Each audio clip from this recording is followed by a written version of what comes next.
Week 16's afternoon window was jam-packed with several games that impacted the playoff race, headlined by a showdown between the Pittsburgh Steelers and Detroit Lions.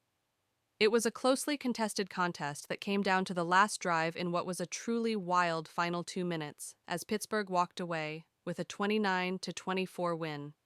Pittsburgh entered the week with a slim one-game lead in the AFC North over Baltimore, set to face the New England Patriots on Sunday Night Football, while the Lions had hoped to gain some traction in the playoff race, currently on the outside looking in for a wild card spot.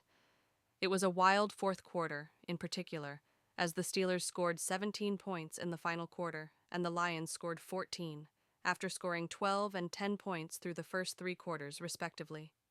It all came down to the final play of the game, which was one of the more wild sequences of the day, as Jared Goff caught a lateral and advanced it for a touchdown, only to have the touchdown nullified thanks to offensive pass interference. Game over, Steelers end Lions comeback hopes. The Detroit Lions' comeback efforts came up short as the Pittsburgh Steelers secured a 29-24 win, capped off by an offensive pass interference call on wide receiver Amon-Ra St. Brown.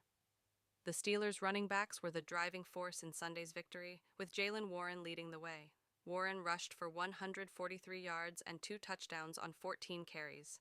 Kenneth Gainwell sparked Pittsburgh's momentum with an explosive catch that resulted in their first touchdown at the end of the first half.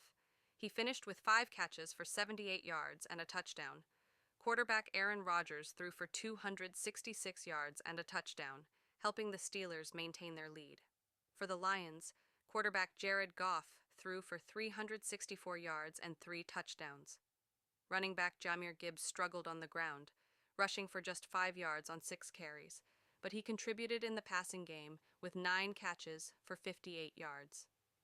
Amon-Ra St. Brown had 9 receptions for 54 yards. Both the Steelers and the Lions now stand at 8-6. The Steelers take on the Cleveland Browns next week. The Lions take on the Minnesota Vikings.